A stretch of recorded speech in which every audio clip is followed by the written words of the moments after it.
தினமும் தியானம் தினமும் ஆசீர்வாதம் என்ற நிகழ்ச்சிக்கு உங்களை அன்போடு அழைக்கிறேன். இன்றைக்கு தியானிப்பதற்காக யோவான் 4ஆம் அதிகாரம் 15ஆம் வசனம் வாசியுங்கள்.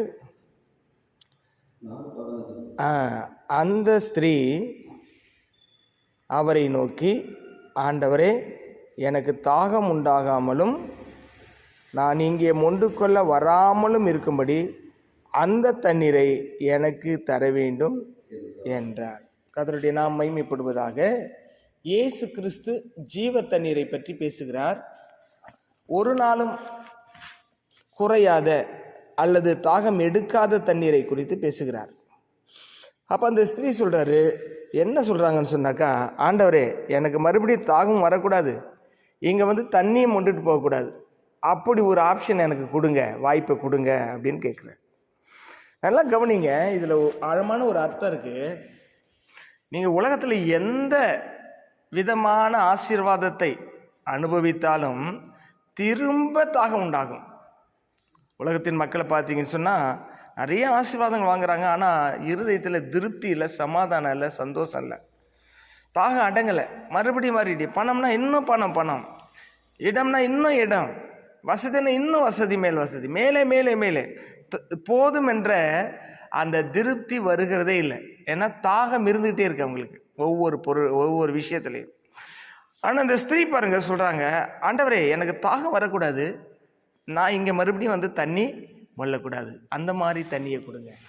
இப்போ இயேசு கிறிஸ்து ஒரு ஆசீர்வாதத்தை கொடுக்குறார் அப்படின்னா, விலையேற பெற்ற உலகத்திலே கிடைக்காத ஒரு ஆசீர்வாதம் என்னன்னா நம்முடைய ரட்சிப்பு. நம்மை பாவத்திலிருந்து விடுதலை ஆக்கியிருக்கார் பாருங்க, பாவத்தை மன்னித்து ஒரு நிம்மதியை கொடுத்துருக்காரு பாருங்க. அதுதான் தாகம் எடுக்காத தண்ணீர். அதை விட பெரிய அற்புதம் உலகத்தில் எதுவுமே கிடையாது. அந்த ரட்சிப்புனால்தான் நாம் இங்கே உட்காந்து இந்த காலை வேளையில ஜெபித்து கொண்டு இருக்கிறோம்.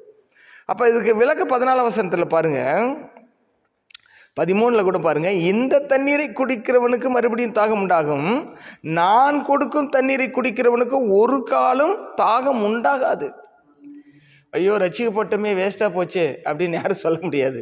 ரட்சிக்கப்பட்டதுனால தான் நம்ம நித்திய ஜீவனை பெற்றிருக்கிறோம், ரட்சிக்கப்பட்டதுனால தான் சமாதானம் பெற்றிருக்கிறோம், ரட்சிக்கப்பட்டதுனால தான் இந்த உலகத்தில் வெற்றிகரமான வாழ்க்கை வாழ்கிறோம், ரட்சிக்கப்பட்டதுனால தான் பிசாசின் மேல் ஜெயம் எடுக்கிறோம், ரட்சிக்கப்பட்டதுனால தான் சாபத்தின் மேல் ஜெயம் எடுக்கிறோம், ரட்சிக்கப்பட்டதுனால தான் நம்முடைய ஜெபங்களுக்கெல்லாம் பதில் கிடைக்கிறது. நமக்கு தாகம் உண்டாகாத ஒரு தண்ணீரை ஆண்டவர் கொடுத்ததுக்கு நாம் நன்றி உள்ளவர்களாக இருக்க வேண்டும். இந்த தண்ணீர் யாருக்கெல்லாம் இன்னும் கிடைக்காமல் இருக்கிறதோ அந்த தண்ணீரை பெற்ற நாம் மற்றவர்களுக்கு நற்செய்தி அறிவித்து ஆண்டவருடைய ராஜ்யத்தை கட்டுவோம். கண்களை மூடி ஜெபிப்போம். எங்கள் அன்பு நிறைந்த தகப்பனே, இந்த கால வேளையில் என்னோடு சபையோடு பேசி கொண்டிருக்கிறதுக்காக ஸ்தோத்திரம். தாகமுண்டாகாத தண்ணீரை நீர் எங்களுக்கு தந்தீரே, அதே போல தாகத்தோடு அலைகிற கோடிக்கணக்கான எங்கள் சகோதர சகோதரிகளுக்கு இந்த தண்ணீரை கொடுத்து அவர்களை ஆசீர்வதியும் ஆண்டவரே.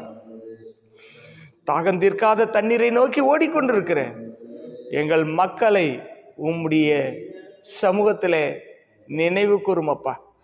அவர்களுக்கும் இந்த தண்ணீரை தாரும். இயேசுவின் நாமத்தில் ஆசீர்வதித்து ஜெபிக்கிற நல்ல பிதாவே, ஆமென்.